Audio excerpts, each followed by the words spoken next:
Rebeliões nativistas no Brasil colonial, lutas e resistência. As rebeliões nativistas no Brasil colonial foram expressões de descontentamento que surgiram entre os séculos XVII e XVIII. Essas revoltas representaram as primeiras formas de contestação à administração portuguesa na colônia e refletiam a insatisfação dos colonos em relação à exploração econômica e às políticas impostas pela coroa. Diferentemente dos movimentos emancipacionistas que surgiriam posteriormente, as rebeliões nativistas não buscavam a independência do Brasil, mas sim mudanças nas condições locais de administração e economia. No entanto, foram um importante precursor dos sentimentos que levariam à independência no século XIX. Uma das primeiras rebeliões nativistas significativas foi a aclamação de Amador Bueno, ocorrida em 1641 em São Paulo. Nesse contexto, a elite paulista se rebelou contra a tentativa da coroa de proibir a escravização de indígenas, já que a economia local dependia fortemente dessa prática. Quando Portugal recuperou sua autonomia após a União Ibérica, os colonos se viram pressionados a obedecer às novas ordens metropolitanas. Amador Bueno foi aclamado rei pelos colonos, mas ele recusou o título, evitando uma ruptura mais séria com a administração portuguesa. Embora essa revolta não tenha se desdobrado em violência, evidenciou a resistência dos paulistas às interferências externas. Outro episódio marcante foi a Revolta de Beckman, ocorrida no Maranhão, em 1684. Esta rebelião foi liderada pelos irmãos Manuel e Tomás Beckman, que se revoltaram contra a Companhia de Comércio do Maranhão, empresa que monopolizava o comércio local e causava escassez de produtos e altos preços para os colonos. Além disso, a companhia controlava o fornecimento de mão de obra escrava africana, limitando o acesso dos fazendeiros a trabalhadores para suas plantações. A revolta culminou na invasão da sede da companhia e na destituição do governo local, mas foi rapidamente sufocada pelas autoridades portuguesas.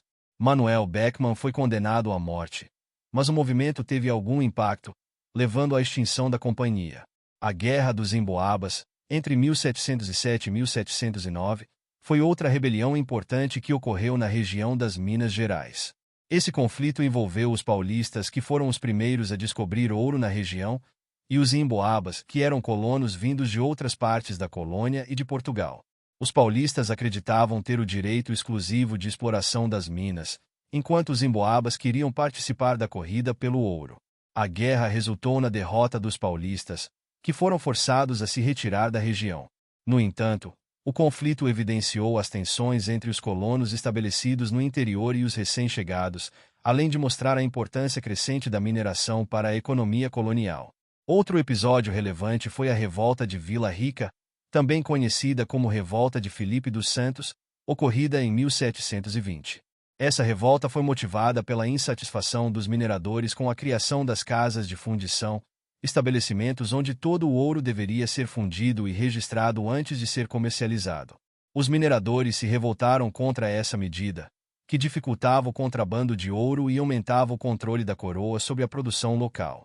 Filipe dos Santos, um dos líderes do movimento, foi capturado e executado, e a revolta foi duramente reprimida. Ainda assim, a revolta de Vila Rica demonstrou a crescente insatisfação com a fiscalização e tributação excessiva por parte da coroa.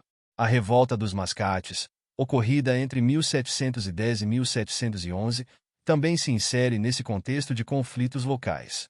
A revolta aconteceu em Pernambuco e envolveu dois grupos principais: os senhores de engenho de Olinda e os comerciantes de Recife, que eram chamados de mascates. Os comerciantes, que em sua maioria eram portugueses, obtiveram de Portugal a elevação de Recife à condição de vila, o que dava à cidade maior autonomia administrativa e econômica. Os senhores de engenho, residentes em Olinda, sentiram-se prejudicados por essa decisão e se revoltaram, invadindo Recife. A coroa portuguesa interveio a favor dos comerciantes, e o conflito foi resolvido com a vitória dos mascates. Esse episódio ilustra as disputas entre os interesses locais de diferentes grupos dentro da colônia. Essas revoltas nativistas tinham em comum o fato de serem manifestações de grupos coloniais contra medidas que consideravam prejudiciais ao seu modo de vida e à economia local. Não havia, nesses movimentos, um desejo explícito de ruptura total com a metrópole, mas sim a busca por melhores condições dentro da estrutura colonial. A administração portuguesa, por sua vez, Agia com mão de ferro para manter a ordem e garantir o fluxo de riquezas para a metrópole, reprimindo essas revoltas com severidade. As tensões entre a metrópole e a colônia ficaram ainda mais evidentes com o avanço da mineração e o aumento da população colonial. A cobrança de impostos elevados, como o quinto, e o controle cada vez mais rígido sobre as atividades econômicas geravam descontentamento entre os colonos. As revoltas nativistas podem ser vistas como tentativas de renegociar as condições de dominação dentro do sistema colonial, sem necessariamente questionar a legitimidade do poder português. Esses movimentos também revelaram a fragilidade das instituições coloniais e a dificuldade da coroa em manter o controle sobre vastas regiões do Brasil.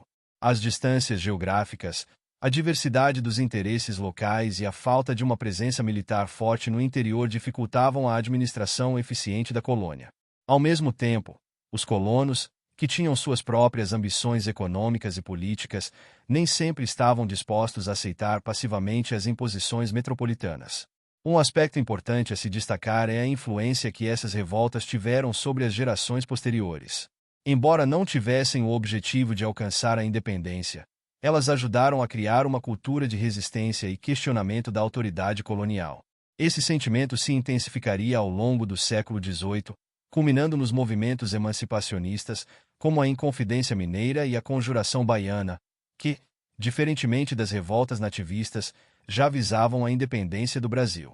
Os movimentos nativistas, portanto, desempenharam um papel crucial no processo de formação de uma identidade colonial distinta, baseada em interesses locais e na rejeição de certas políticas metropolitanas.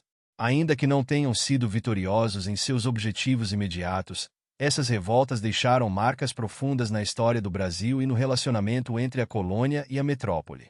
Outro ponto relevante é que essas revoltas também expuseram as contradições do sistema colonial, que dependia da exploração dos recursos locais e da subordinação dos colonos, mas ao mesmo tempo precisava garantir a lealdade desses mesmos colonos. A repressão violenta das revoltas muitas vezes gerava mais descontentamento, criando um ciclo de tensões que se perpetuaria até a independência do Brasil em 1822. Em resumo, as rebeliões nativistas foram manifestações de resistência que surgiram da insatisfação dos colonos com as políticas da coroa portuguesa. Elas não visavam a independência, mas buscavam mudanças nas condições locais de administração e economia. No entanto, esses movimentos ajudaram a pavimentar o caminho para futuras lutas por maior autonomia, eventualmente, pela independência. A história das revoltas nativistas é, portanto, um testemunho da complexidade das relações entre a colônia e a metrópole e da resistência que surgia nas margens do Império Português. Muito obrigado! E não se esqueça de curtir o vídeo, de se inscrever em nosso canal e de compartilhar o vídeo com amigos e familiares para aumentar essa rede do bem. Ative o sininho também para receber todas as notificações dos novos vídeos. Até mais!